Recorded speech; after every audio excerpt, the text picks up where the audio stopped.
Boa tarde, pessoal. Estamos iniciando aí o nosso curso. Deixa eu só ver se está tudo certo com o sistema de streaming, aí já iniciamos.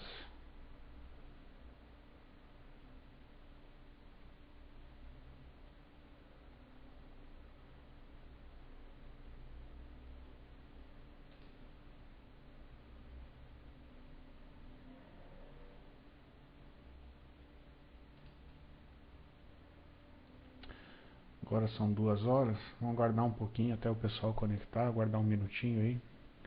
Parece que está tudo certo, mas vamos aguardar uns segundinhos até o pessoal conectar.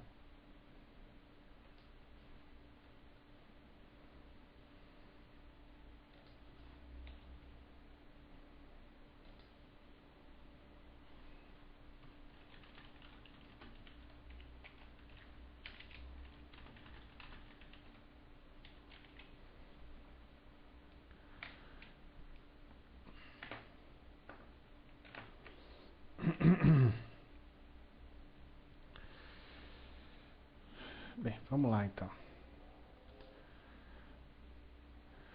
Bem, pessoal, primeiramente boa tarde. Nós vamos então começar o nosso curso. Esse curso vai ser um curso um pouco diferente. Vai ser um curso sobre segurança no Plone. Nessa turma a gente tem diversos alunos que já fizeram outros cursos, mas também tem alunos novos, alunos que nunca fizeram nenhum curso comigo. Então eu vou, como de costume, iniciar dando alguns recados. É interessante eu dar esses recados assim, ao vivo, porque aí já fica devidamente registrado e aí depois isso vai ficar no vídeo também para quem quiser acessar.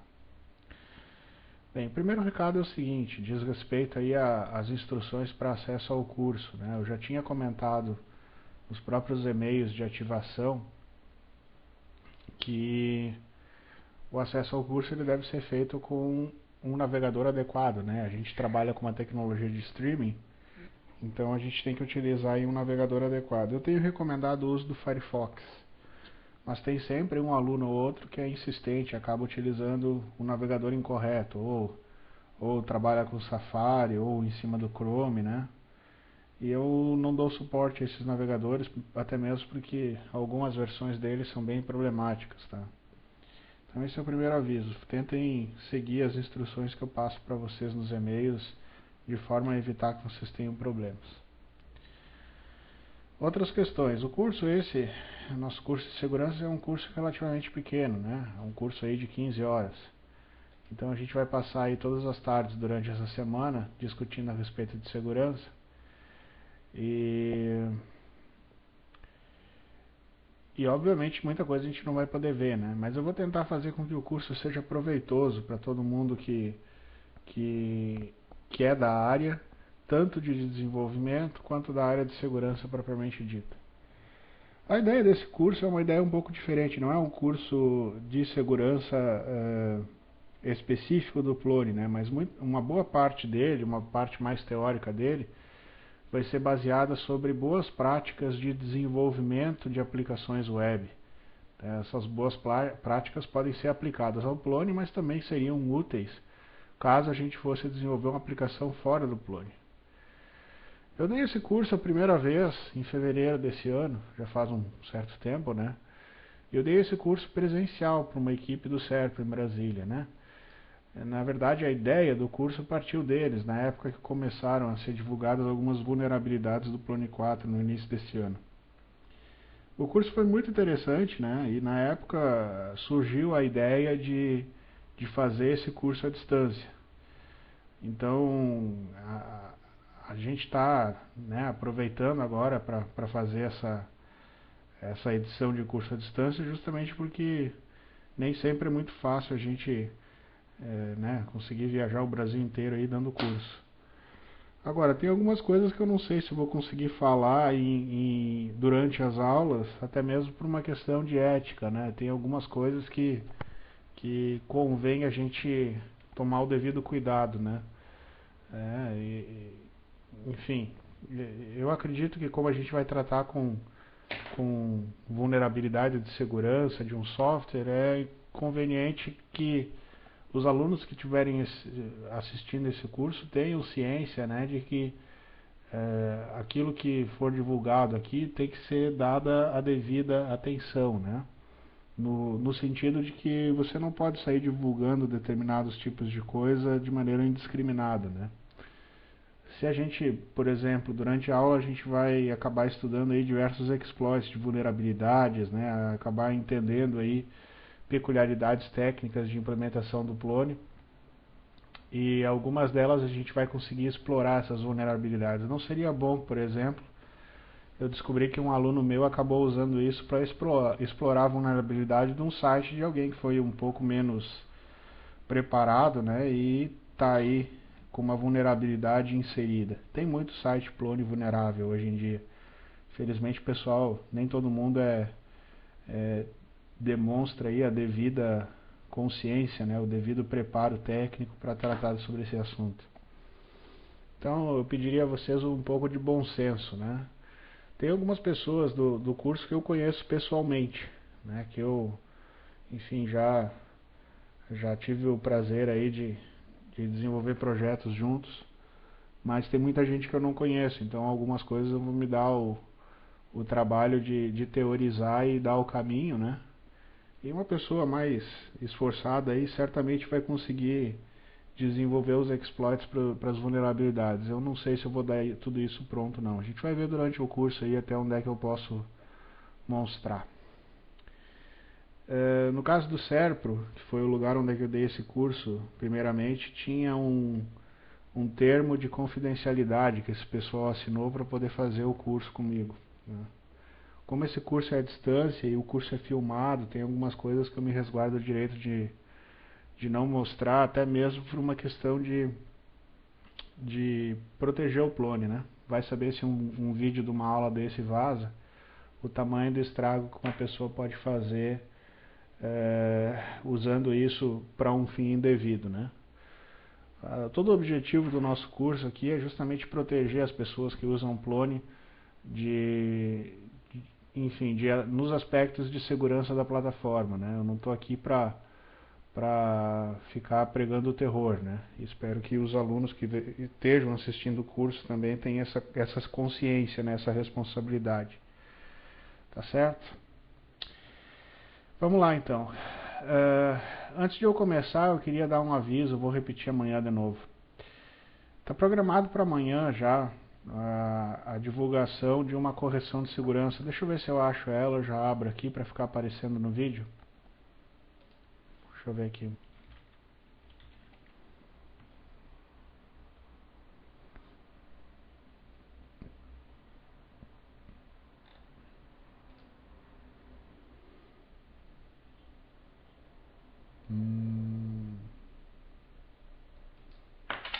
Deixa eu ver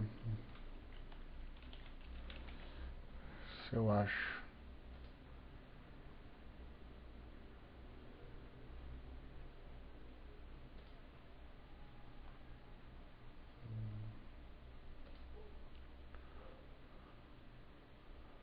Acho que é esse aqui. Uhum.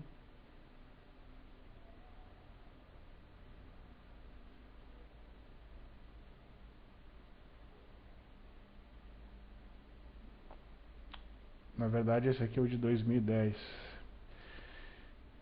Enfim, eu teria que achar o link aí depois, mais adiante a gente pode procurar, mas amanhã está agendado a divulgação de uma correção de segurança do Zope, que impacta todos os sites Plone 4 e Plone 4.1, tá? Essa vulnerabilidade que o pessoal vai corrigir amanhã, vai lançar a correção amanhã,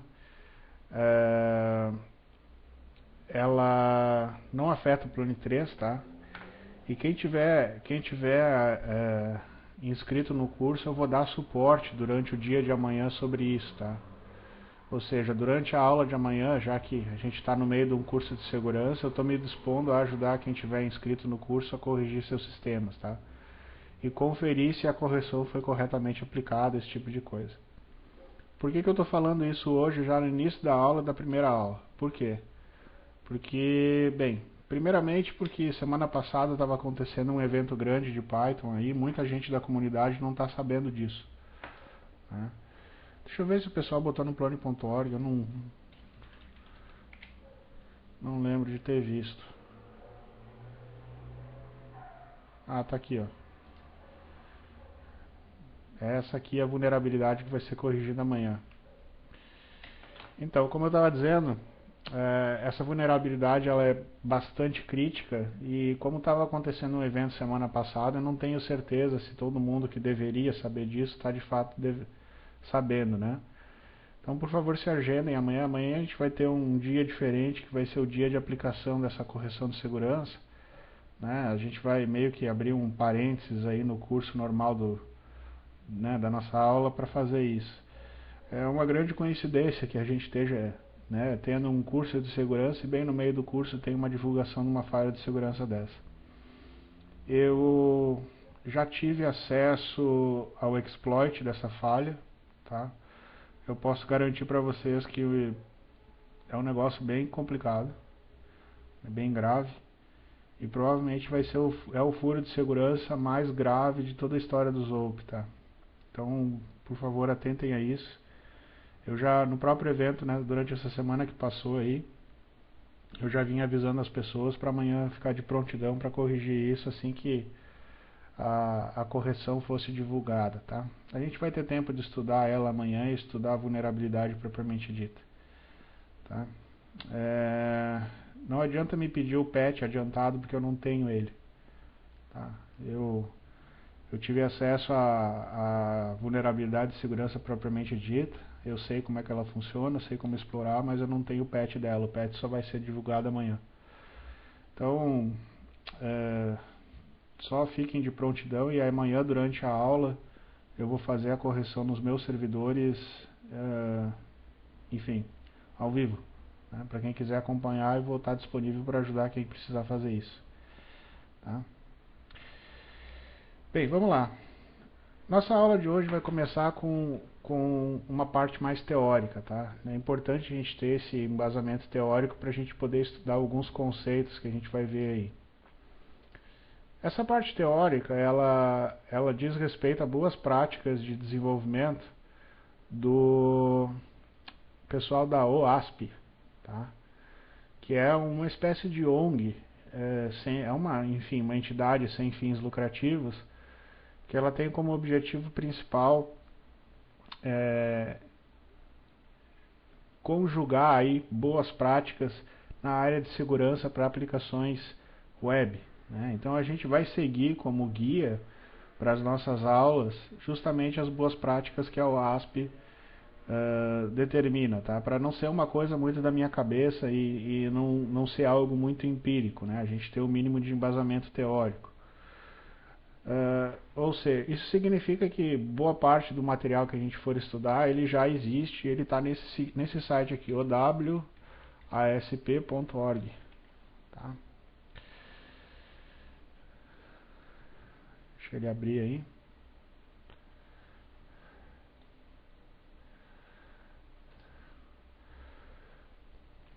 Para facilitar o nosso estudo, eu foquei na nossa matéria no que o pessoal da UASP chama de top 10, né, o top 10, que são os 10 riscos de segurança mais importantes para serem considerados no desenvolvimento de uma aplicação web, tá? Esse top 10 ele já foi editado e reeditado 2 vezes, eu acho. A gente está na 3ª versão desse top 10. E ele muda de acordo com o tempo, né? Eu diria que à medida que o tempo passa, novas estratégias e novos problemas têm surgido, né? Então a gente vai trabalhar com a última versão dele, que eu acho que é a versão de 2010, não lembro se é de 2011 ou de 2010, em cima dos 10 itens do top 10. Alguns deles têm muita importância para o Plone, alguns deles são muito insignificantes para o Plone. Mas antes da gente estudar a visão do Plone em cima desses riscos de segurança, a gente vai ter que entender o que são esses riscos. Então a gente vai começar fazendo um estudo genérico aí, e depois a gente vai focar o nosso estudo, né, pegando aquilo que a OASP recomenda e dando uma investigada em cima daquilo que o Plone implementa, né? Da forma como é que o Plone implementa as suas camadas de segurança, tá? Vocês podem baixar esse material no seguinte link, tem aqui na página de abertura, tem aqui um Top 10, vocês podem clicar nesse link.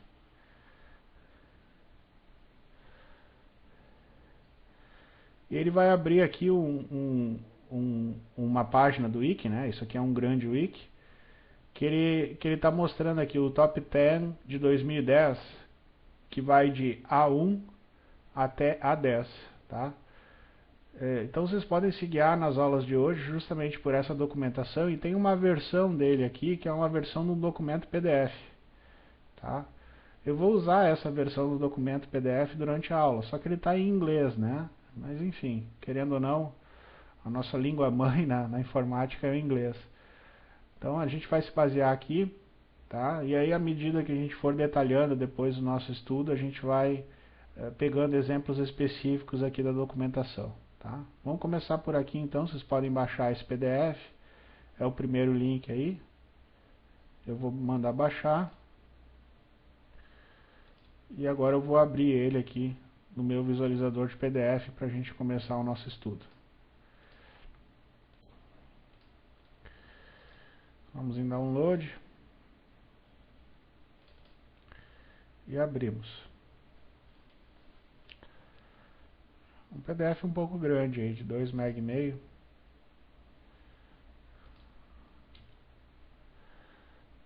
Ok. Então tá aí, esse é o Top 10. Ele é os 10 riscos de segurança mais críticos para aplicações web, tá? Primeira coisa que a gente tem que entender o que é risco de segurança, né? Isso aí não é vulnerabilidade, né? Não é a mesma coisa. Risco de segurança é um conceito um pouquinho mais amplo, né? Que são coisas que podem oferecer risco à nossa aplicação, né? O conceito de risco é um conceito que deve ser entendido de uma maneira mais ampla, porque não necessariamente o fato de você ter um risco, você tem um problema, você tem a possibilidade de um problema, né? Então, quando a gente trabalha com segurança em caráter preventivo, né, é interessante a gente prever os riscos e mitigá-los, né? E não trabalhar a segurança em modo bombeiro, né? Que depois que o incêndio está queimando, está estabelecido, a gente tem que dar um jeito de apagar, né? Infelizmente, no dia a dia, nem sempre a gente consegue, né, trabalhar sem ser um bombeiro, né? Mas a ideia de todo o ASP é a gente ter uma metodologia de desenvolvimento de software segura. Não adianta, isso é um negócio que todo mundo que trabalha com a abordagem da WASP costuma falar, e eu concordo bastante, que não adianta a gente ter aí uma boa arquitetura de software, ou até mesmo de firewall, ou de IDS, né? Não adianta nada disso se o nosso software em si ele tem problemas estruturais. Ele foi desenvolvido, às vezes, por uma equipe que não está capacitada, ou que não tem o conhecimento técnico necessário para fazer um software seguro. O caso específico do Plone tem as suas peculiaridades, né? O Plone já tem aí uma série de determinações técnicas que até às vezes impedem de você fazer um software mal feito, né? Ele meio que te leva na rédea curta, né? Mas querendo ou não, é importante que todo mundo que trabalha com Plone tenha uma visão um pouco mais global e saiba realmente o que você tem que se preocupar, né? Vamos lá então, vamos tentar entender o que é esse Top 10. Quais são os itens desse Top 10? O primeiro item, vamos descendo aqui um pouquinho. Bem, aqui ele tem uma introdução, né? Explica o que é o ASP. Vocês podem ler depois com calma aqui. Eu não vou perder tempo de curso explicando o que depois vocês podem ler em alguns minutos, né? Mas enfim, é basicamente aquilo que eu falei de como é que funciona a estrutura do guia, que ele fala dos riscos, barará, e do que é o ASP, né? O ASP é uma organização, né, que ela é livre e prega pela liberdade de marca, né? Ou seja, a gente não se preocupa aqui em tratar sobre a segurança de um ou outro software, né? E sim sobre as técnicas e as tecnologias envolvidas em fazer software seguro, e não de um único fabricante, né? Então a ideia aqui é bem mais ampla. Muito bem. Vamos lá então. O Top 10 de 2010 é essa coluna que vocês estão vendo aí na tela, essa coluna que a gente está tendo aí à direita, tá? Ela é numerada de A1 até o A10. Vamos dar uma zapeada nesses riscos.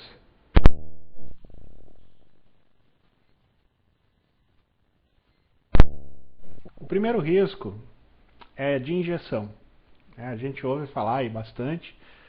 Nós vamos fazer um breve estudo sobre o que é injeção, né? Aí em injeção entra injeção de XML, injeção de SQL, injeção de LDAP, né? Existem diversos tipos de injeção.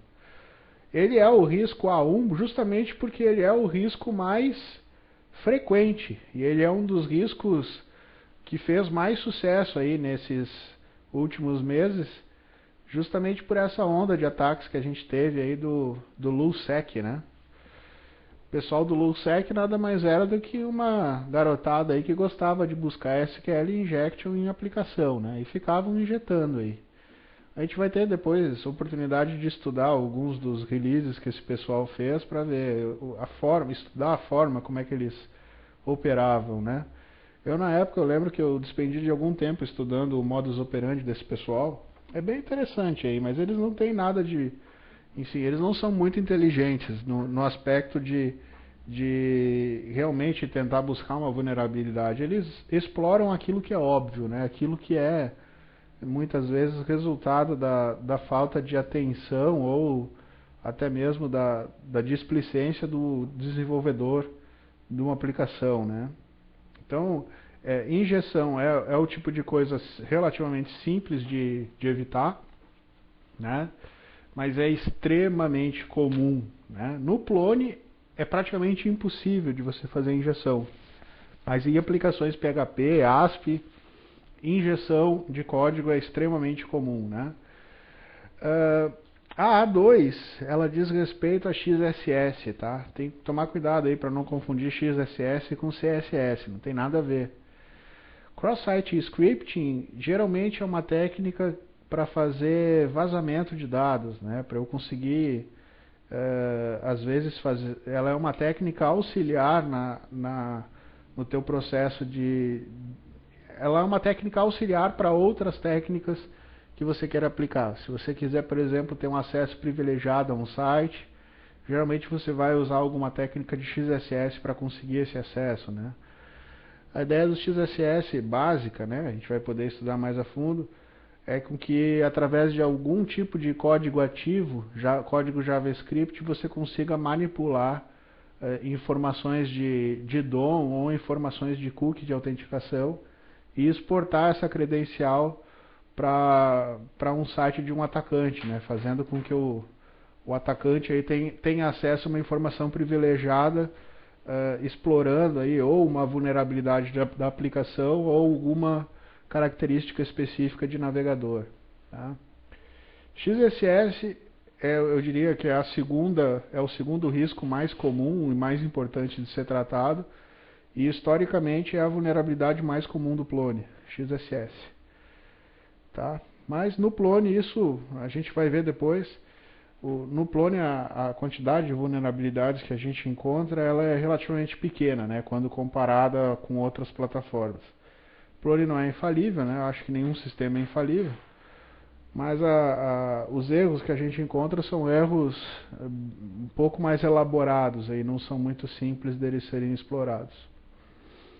Então, essas são as duas principais. Eu diria que se você não entendesse nada de segurança e quisesse começar a se preocupar com aquilo que é realmente importante, deveria focar nessas duas coisas, injeção e XSS, tá? São as duas principais.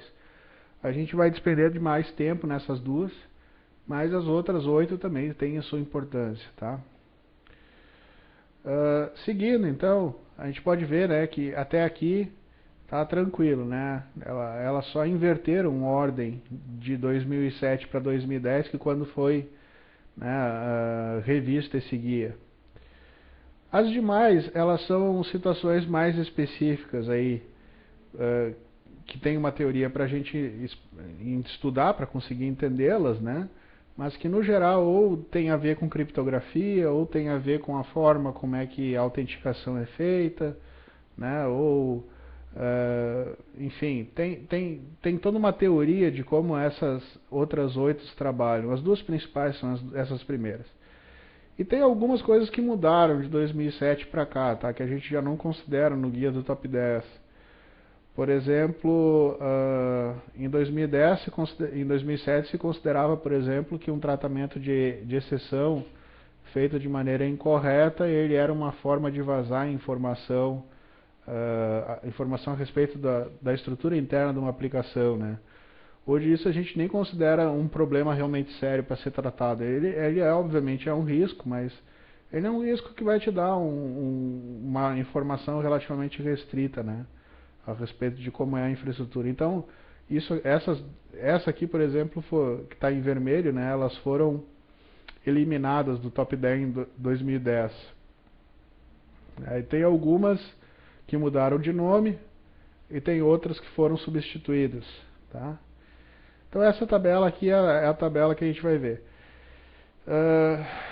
Vamos começar bem devagar. Vamos começar vendo a parte de injeção, tá? Essa parte eu posso explicar depois, mas é uma parte teórica aí. Eu posso explicar depois. Bem, a parte de injeção ela diz respeito à seguinte estrutura. Deixa eu acertar para ficar certo no vídeo. Ok, bem, beleza. Existe uma espécie de notação nesse guia da OASP, que é uma notação que você tem que ficar aí habituado, né?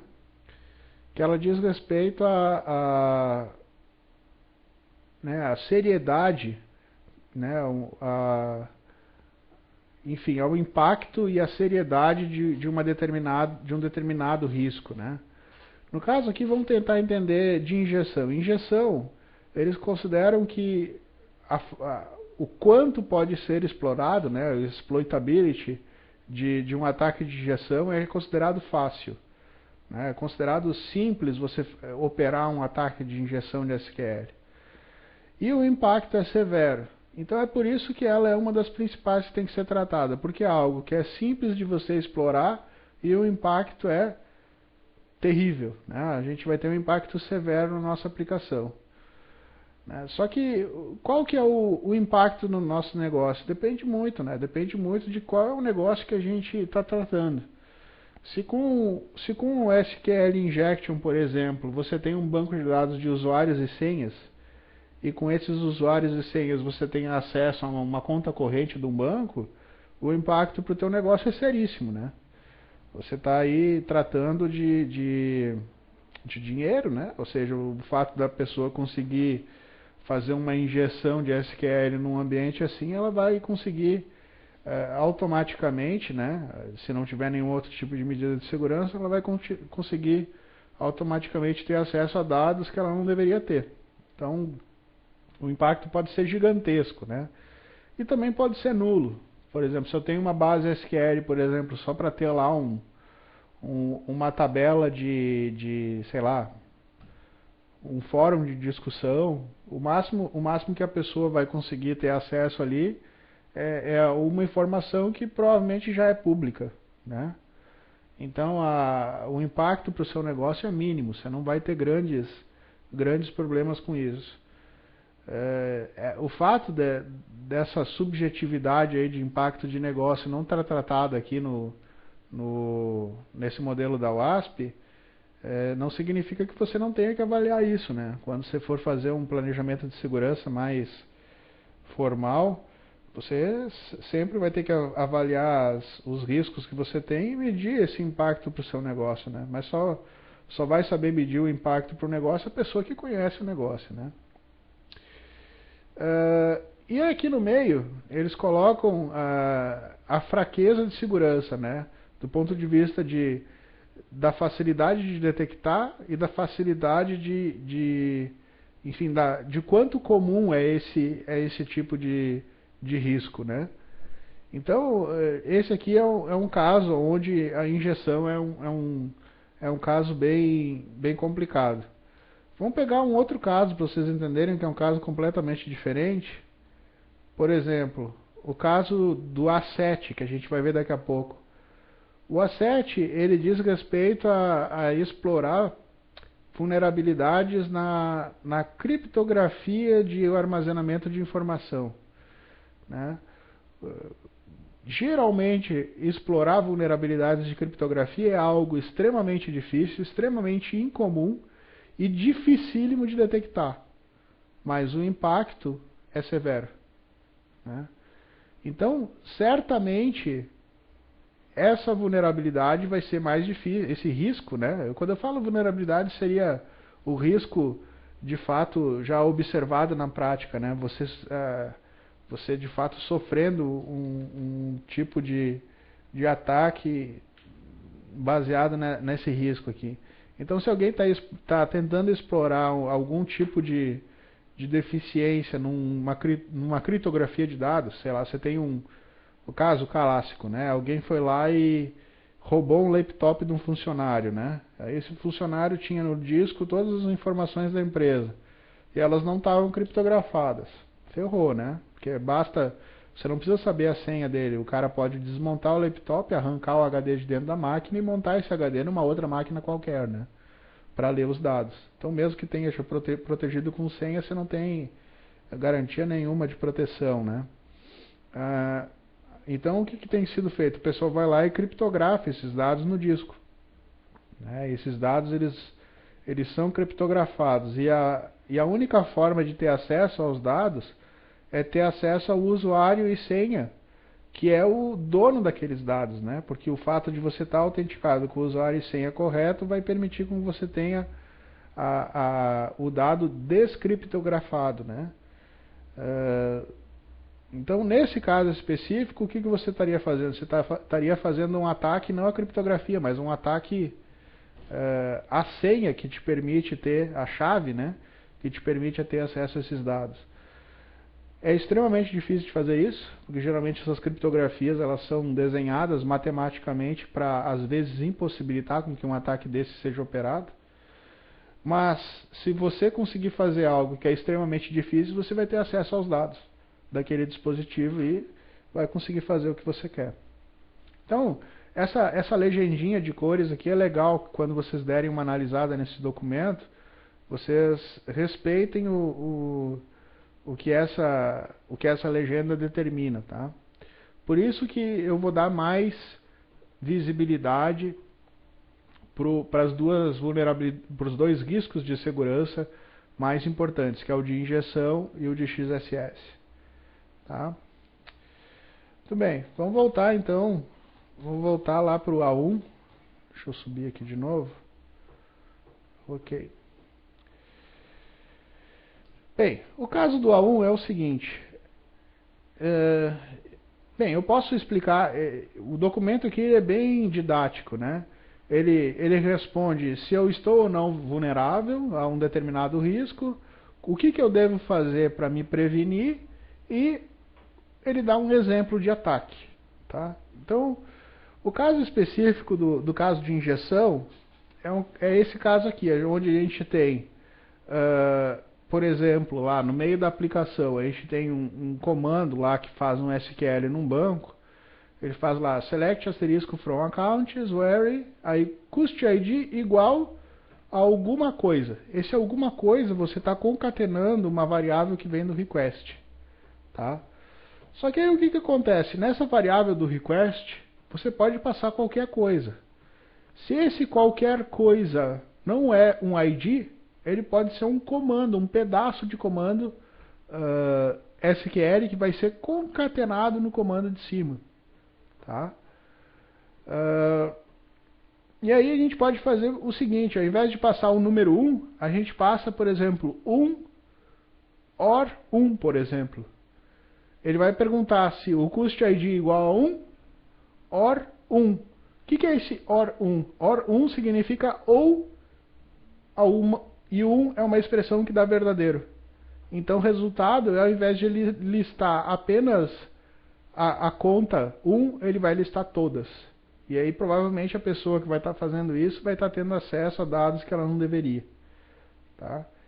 Pode parecer bobagem, mas essa vulnerabilidade é a vulnerabilidade mais comum, tá, de segurança para quem trabalha com base de dados que tem uma linguagem de consulta baseada em SQL. Leia-se aí, aplicação Java, aplicação PHP, aplicação ASP, né? A grande exceção nesse caso é quem? É o Plone. Por quê? Porque o Plone, ele não tem uma linguagem de consulta. Ele não tem, porque os nossos dados eles ficam persistidos em um banco de dados orientado a objetos, ZODB. Como eles estão persistidos no ZODB, e eu não tenho no ZODB aquela convenção de ter tabela, de ter coluna, de ter índice, de ter linguagem de consulta, é muito difícil de eu conseguir fazer uma manipulação de um atributo no request e isso internamente na minha aplicação acabar mudando a semântica de uma variável, acabar mudando a semântica de um teste, né? Então isso geralmente não vai impactar o Plone. Não significa que a gente esteja 100% seguro. Porque o Plone ele tem a possibilidade de você utilizar um conector de banco de dados relacional, né, de você utilizar aí um MySQL, por exemplo, para fazer com que o Plone leia informações de um banco de dados relacional. Então a forma como a gente faz isso, ela tem que ser uma forma controlada, para evitar com que nesses casos específicos, onde os nossos dados venham de uma fonte relacional, que os nossos dados possam sofrer injeção. Né? Que a gente tenha aí uma aplicação sujeita à injeção e os nossos dados possam vazar de acordo com essa injeção. É óbvio que aqui nesse exemplo ele não mostra o como que isso pode ser feito. Mas existem ferramentas, né? A melhor ferramenta para fazer a injeção é você ter mais de um neurônio, né? Tem aí até guias que explicam como é que você pode operar a injeção. Mas geralmente quem vai fazer isso e é iniciante, está só interessado em pregar desordem e não, enfim, em fazer realmente uma avaliação séria de segurança, essa pessoa vai usar uma ferramenta automatizada. Né? As ferramentas automatizadas geralmente elas te auxiliam na inspeção de código-fonte que você não criou, de que você não entende ou que você não tem como saber como é que o código funciona internamente, uma inspeção caixa preta, né? Então, essas ferramentas automatizadas que elas fazem através de técnicas conhecidas de injeção, elas tentam injetar, né, diversos valores manipulados no request e ver qual é o resultado, o impacto que isso tem nas páginas, tá? Se uma aplicação tiver vulnerável, já existem ferramentas automatizadas aí que conseguem de uma maneira relativamente inteligente conseguir detectar qual é o banco de dados que está rodando por trás dessa página web e baseado nesse banco elas já conseguem manipular instruções para, por exemplo, dar um dump da base, conseguir, né, extrair informações desse banco de dados que não são meramente as informações que esse select aqui daria. São informações bem mais amplas, né? Então, esse aqui é o risco de segurança mais importante no geral, né? Ele só não é o risco de segurança mais comum no caso do Plone, porque o Plone armazena suas informações no banco de dados orientado a objeto. No caso do Plone, o que a gente pode sofrer injeção? A gente pode sofrer injeção de algum tipo de parâmetro que a gente esqueceu de tratar a entrada. Tá? Então eu vou mostrar depois o que a gente deve fazer para tratar a entrada desses parâmetros, como que a gente deve fazer o escape desses parâmetros para realmente estar protegido contra uma injeção de SQL. E, claro, né, naquelas aplicações que tem, por exemplo, a LDAP, a gente tem a possibilidade, né, meio que remota, mas tem, de ter injeção na LDAP.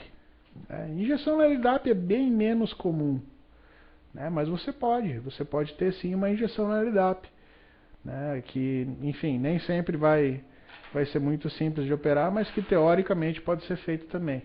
Né. Que mais que pode ter? Bem, além de injeção de LDAP e SQL, que são as duas mais comuns, poderia ter injeção de XML, mas XML para o clone especificamente não diz muita coisa. Injeção de XML seria mais importante para quem trabalha por exemplo, que vocês não vão conhecer, a maioria de vocês não deve nunca ter ouvido falar, o do Apache Lenya, por exemplo, que é um CMS baseado em manipulações de XML. Mas existe, né? Bem menos comum, mas existe. O que nós vamos fazer? Só para vocês entenderem a mecânica da coisa. Eu estou nessa nossa primeira aula, né? Eu vou fazer um rapidão em cima desses 10 riscos e aí depois a gente vai parar um pouquinho e tentar fazer uma parte prática. Eu vou fazer a instalação de um servidor Plone e nós vamos tentar estudar essas vulnerabilidades de maneira mais pontual, né? Então primeiro aqui nós vamos só dar uma estudada geral, né? Fazer uma passada aí. Depois nós vamos realmente aprofundar isso aqui. Tá? Vou fazer assim porque, bem, primeiro para vocês terem uma noção mais ampla de quais são os riscos que a gente vai tratar e até mesmo porque de hoje para amanhã vocês terem um tempo, né, para poder ler esse guia. Não é um guia grande, são 22 páginas e que eu tenho certeza que se vocês lerem vai ficar mais simples de entender depois os testes práticos, tá? Então não vamos se preocupar agora com isso. Vamos ver o número 2. O número 2 ele é um pouco mais complicado. Tá? XSS. Opa, aqui. XSS é o único risco que ele é classificado como very widespread. Ou seja, ele é muito comum. Ele é muito... né, a tradução de widespread enfim, ele é muito...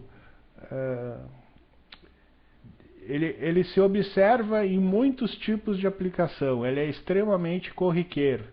Tá? No entanto, ele não é tão simples assim de explorar. Você tem que entender um pouquinho mais de programação, entender um pouquinho mais de HTML para explorar. Então é por isso que ele não é o caos que é a injeção de SQL, tá? Então, ele é um pouquinho mais difícil de explorar, o impacto é moderado, depende muito da aplicação, mas ele é extremamente comum, tá? Existem 3 tipos, né? Na verdade, 2 tipos principais, o terceiro ele é uma derivação aí de XSS. O primeiro é o Stored e o segundo é o Reflected, tá? Então, quando vocês ouvirem falar e forem ler lá um bug report, por exemplo, no Mitre. O Mitre é uma espécie de catálogo, um indexador de vulnerabilidades de software, vulnerabilidades conhecidas, né? É o lugar onde, por exemplo, todas as vulnerabilidades do Plone são catalogadas. Vamos abrir um parênteses aí e ver o que é o Mitre.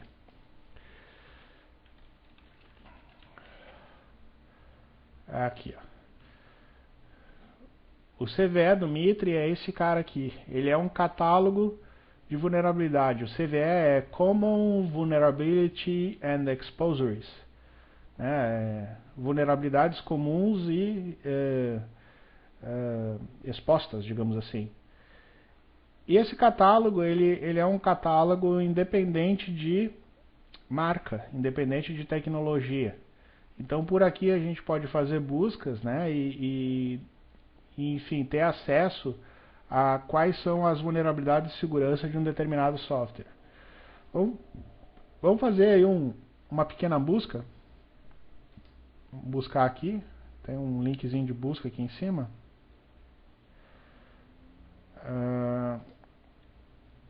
Aí ele vai abrir aqui essa base, o Banco de Dados Nacional de Vulnerabilidades. E aí aqui você pode fazer uma busca dentro da base do CVE, que é essa base aqui, tá? Então aqui se você vier e fizer uma busca por Plone, por exemplo,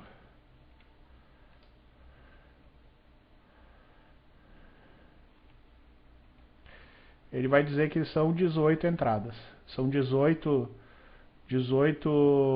vulnerabilidades conhecidas para esse software. 18 é um pingo d'água no oceano. É muito pouca coisa. É tão pouca coisa que a gente vai ter a possibilidade de estudar todas as 18 dentro do próprio curso, né? Agora, vamos fazer um teste para vocês verem. Vamos pegar aqui, por exemplo, PHP.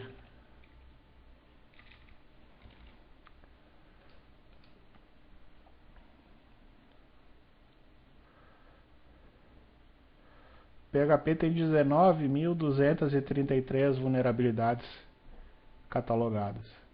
Então, de 18 para 19 mil é absurdamente grande a diferença, né? Isso, claro, né? No caso do Plone, a gente tem o Plone propriamente dito, ele é um CMS. Então, dentro do Plone tem o Zope, tem o Python, mas mesmo se a gente somasse todas as vulnerabilidades do Zope com todas do Plone, com todas do Python, não daria 1/10 das vulnerabilidades do PHP, né? Mas é interessante ter essa noção, por quê? Porque ainda com o Plone a gente consegue usar essa ferramenta de uma maneira bem simples e usar ela como um checklist para ver se a gente realmente está se preocupando em verificar se as vulnerabilidades conhecidas foram devidamente endereçadas, né? Se elas foram corrigidas na nossa instalação. Agora com PHP é mais difícil mesmo. PHP é complicado. Deixa eu ver como é que está aqui.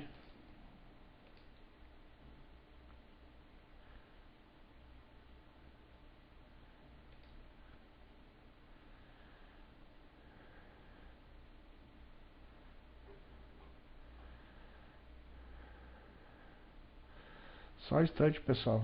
Primeiro dia, geralmente tem usuário com problema aí. Tem um usuário que parece que não está conseguindo acessar. Deixa eu repassar a senha.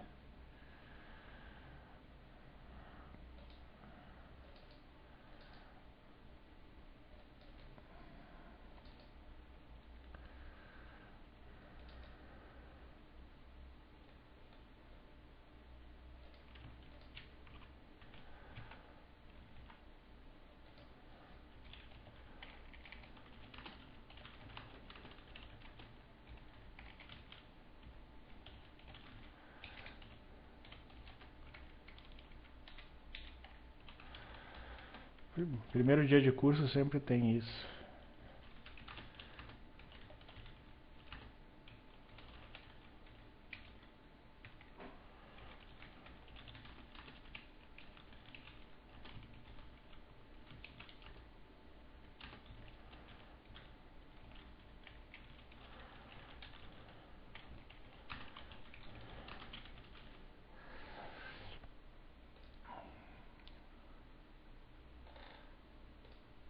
Mas geralmente quem tem problema com senha não é a senha, é o navegador que o pessoal utiliza. Então tá, voltando. Então, dito isso, né, mostrado esse CVE do Mitre, vamos então voltar aí para o nosso XSS. O XSS, como eu estava dizendo, ele é bastante comum, né? Mas ele tem ele é mais difícil de explorar, e o impacto é moderado, nem sempre o impacto é tão grande assim. Quando vocês forem ler alguma coisa aqui no CVE, né, no Bug Report, a gente tem que ler geralmente que tipo de ataque que é. Se ele é um ataque de XSS, às vezes ele diz se ele é um ataque persistente ou não, né? Se ele é um ataque reflexivo. Então o próprio Bug Report às vezes ele dá uma noção para a gente de que tipo de ataque XSS a gente está tratando. Os dois principais é o Stored e o Reflected, tá?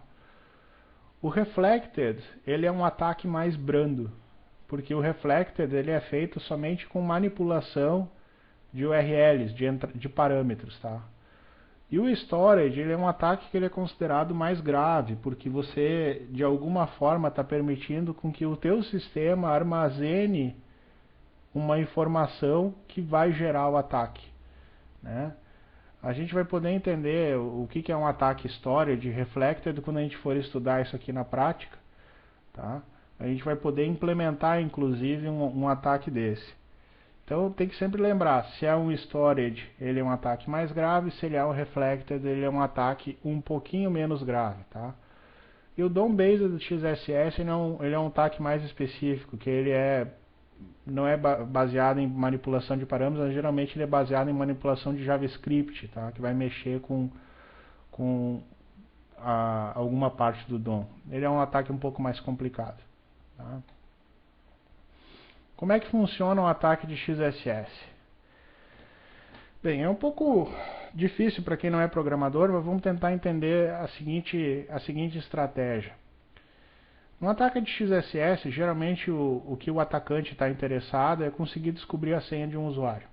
É tudo que alguém que está operando um XSS, é tudo que a pessoa quer, é justamente isso, descobrir a senha de um usuário. Como é que você vai fazer isso? Bem, a forma que o pessoal costuma fazer é a seguinte: digamos que você tem uma página aqui, tá? Nessa página, digamos que você está cadastrando, né? Está cadastrando informações. É um formulário. E aí lá no corpo desse formulário tem um input, name, cartão de crédito, type text, e o valor é o parâmetro CC que vem do request, tá? Só que aí o que acontece? Por você não estar tratando adequadamente esse parâmetro que vem do request, você pode colocar qualquer coisa ali dentro. Inclusive alguma coisa assim. O que esse cara vai fazer? Ele vai começar fechando a tag input, né? Ou seja, você vai ter um input cujo valor aqui ele vai estar sendo fechado aqui, ou seja, vai estar fechando a tag aqui. Se isso aqui é só concatenação de string, é óbvio que isso funciona. Ele fecharia a tag e ele abre um script. E esse script o que faz? Ele é um código JavaScript que dá um redirect para uma página de um atacante qualquer. Não precisa ser uma página dentro do teu próprio domínio, pode ser uma página no domínio externo do atacante, que ele vai chamar um script. E para esse script ele vai passar essa variável aqui, que é o document.cookie. Quando você está chamando uma URL qualquer, e para essa URL você passa como parâmetro document.cookie, você está operando um XSS que é reflexivo. Você está, através dessa URL, mandando para um script externo todo o cookie de autenticação de um usuário. Independente do que o cookie tenha dentro, a gente sabe que sistemas que têm autenticação, que tem aquela janelinha de usuário e senha personalizada, esses sistemas eles trabalham com autenticação por cookie. A autenticação ela tem três modalidades, né? 3 tipos de autenticação. Autenticação basic, que é aquela janelinha padrão do browser, né? A autenticação baseada em cookie, que é a autenticação que utiliza na maioria dos CMS, o Plone usa isso. E a autenticação de GEST, que é um outro tipo de protocolo. Desses 3, a autenticação por cookie é uma autenticação chatinha, porque você vai armazenar no navegador da pessoa um cookie que vai ter a credencial dele. Não importa o que tem dentro desse cookie, o fato é que ele vai ser utilizado para identificar o usuário perante o sistema. Se eu estou conseguindo exportar essa informação de cookie privada do usuário, simplesmente fazendo com que ele acesse uma página que está rodando um script malicioso e jogando para outro lugar esse cookie de autenticação, eu consegui a façanha de explorar um ataque de XSS. Tá? Se você fez uma aplicação PHP que aceita qualquer tipo de parâmetro do request sem fazer nenhuma validação, você está automaticamente sujeito a sofrer um tipo de ataque desse. No Plone isso não é tão simples quanto parece, porque os parâmetros eles sofrem escape. Tá? O que aconteceria provavelmente é que essa string que está sendo passada aqui como parâmetro no request, ela ia ser concatenada aqui com os devidos escapes de caracteres, né? Então o fecha tag aqui, né, o sinal de maior, ele não ia simplesmente fechar a tag anterior, ele ia ser considerado como conteúdo desse valor que está sendo passado aqui. Então, para você evitar XSS, tudo que você precisa ter é ter uma boa técnica de escaping para fazer o tratamento dos seus parâmetros de entrada e saída. Só que nem sempre isso é fácil. O Plone já teve problemas de vulnerabilidade XSS no tratamento de coisas que eram manipuladas com JavaScript, que não passavam por esse filtro de escaping de parâmetros. Tá? Então, é bem interessante a gente entender a estratégia e depois a gente vai poder testar isso. Tá? É assustador no caso do Plone, porque o Plone ele tem o hábito de guardar o usuário e senha codificados dentro do cookie. Tá? Então, se, por exemplo, você tem uma intranet, por exemplo, ou um site internet, onde o usuário e senha do site é o mesmo usuário de outros sistemas, muito comum, né? O tal do single sign-on, né? Você tem lá um usuário no LDAP, e esse usuário que você usa no site é o mesmo usuário que você usa para outras coisas.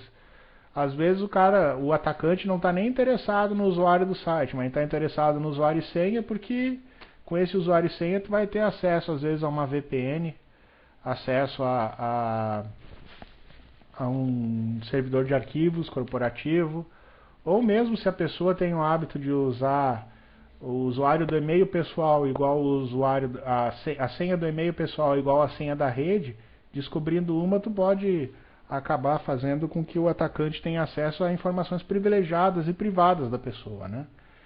Então é bem complicado esse tipo de coisa. Quando a gente está, né, operando um ataque aí que visa ter acesso à credencial da pessoa, isso pode ter consequências bem complicadas. A gente vai ver na prática depois como escrever um ataque de XSS e como se proteger dele, tá? Interessante agora é só a gente entender como é que ele é operado. Não é muito fácil de entender isso, porque a grande maioria das pessoas nem sabem que as credenciais de autenticação por HTTP fica dentro de um cookie, tá? Então, esse é o primeiro ponto, entender como é que esse cookie funciona e saber que isso pode ser interceptado. Vamos seguindo, então. Uma coisa que eu ia falar, hoje é a nossa primeira aula, eu não cheguei a dar o recado.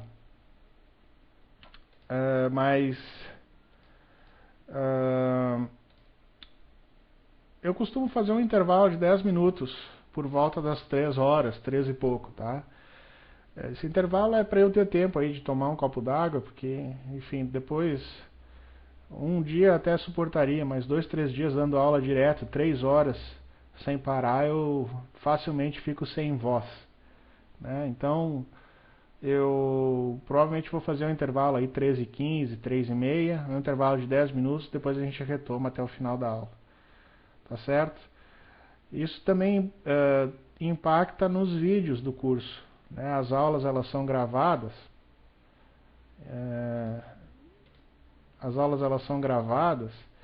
e obviamente como a gente vai ter intervalo, então vocês vão ter o vídeo em 2 pedaços, né? Um vídeo antes do intervalo e um vídeo depois do intervalo, tá certo? Muito bem.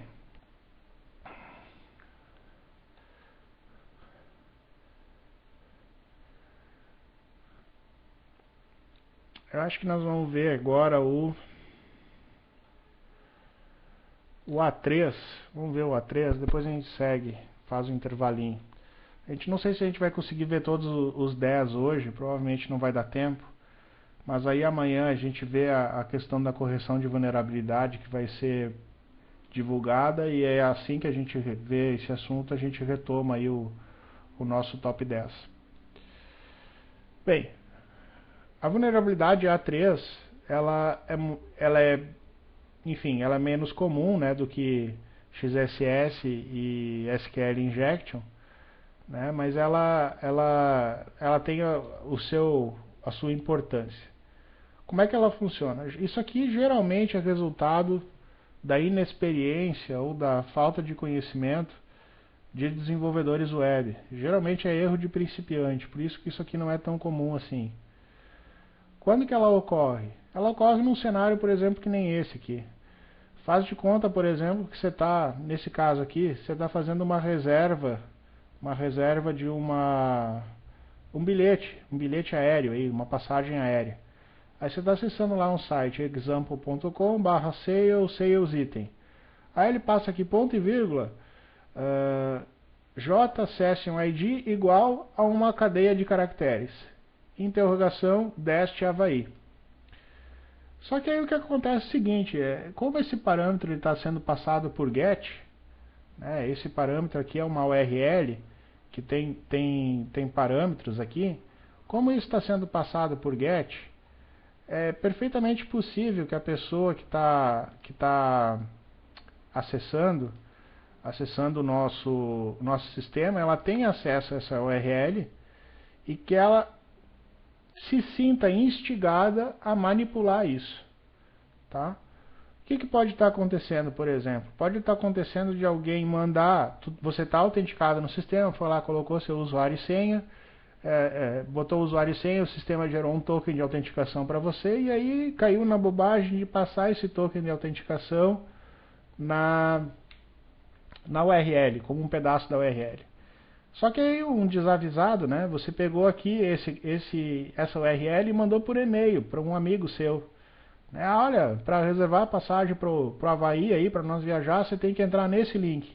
E ele manda o link, e nesse link tem o teu token de autenticação. Resultado, existe grande chance dele clicar nesse link e ele comprar a passagem dele usando os teus dados. Como se ele estivesse autenticado com o teu usuário. O sistema, dependendo da forma como isso foi implementado, pode não ter como saber a diferença entre você e ele, porque os dois estão acessando a mesma URL com o mesmo token. Para isso ser evitado, tem que obviamente ter um pouco de esperteza na forma como é que você desenvolve as suas rotinas de autenticação.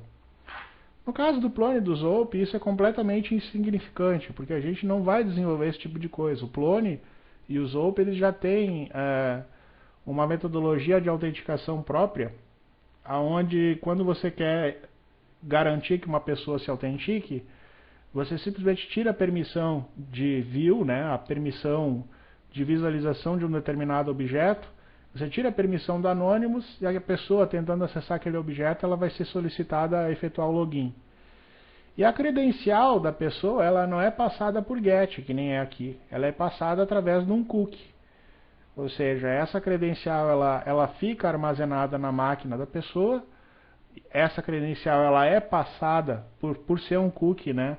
Essa credencial ela é passada em todos os acessos que ela for fazer ao site. E quando fechou o navegador, automaticamente essa credencial ela some, ela desaparece, porque o cookie ele já vem expirado. Erros clássicos ou passar credencial de autenticação em URL, coisa que não se faz, ou você ter um cookie que não expira, ele foi gravado na máquina, você foi lá, fez a autenticação, gravou o cookie na máquina, e aí esse cookie por não ter expirado, você fechou o navegador, a próxima pessoa que abriu ele, uma hora depois, vai pegar o site com o usuário autenticado, né, sem nunca ter acessado o site. Esse é um erro comum e pode ser especialmente perigoso para para pessoas que utilizam máquinas compartilhadas. Um cybercafé, por exemplo. Se você está lá num cybercafé onde tem uma máquina que diversas pessoas utilizam, ao acessar um site que deixa o cookie persistente na máquina e não expira, você está aí, né, sujeito a manter um site autenticado sem saber. E outro caso clássico onde isso acontece é que você não tem timeout, né?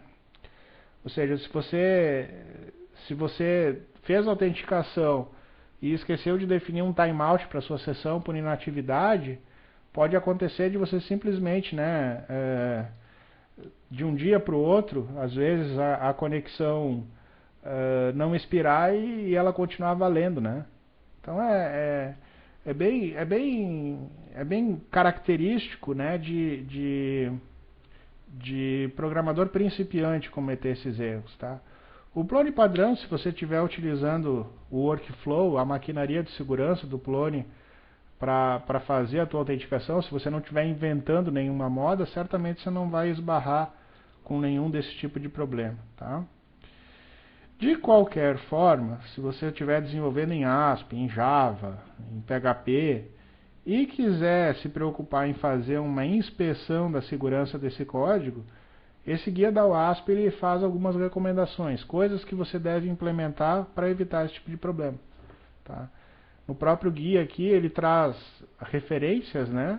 Referências de como devem ser implementados os serviços de autenticação, e ele inclusive disponibiliza algumas APIs, né? Algumas APIs para que você consiga desenvolver isso, evitando aí problemas de XSS, problemas, enfim, problemas N.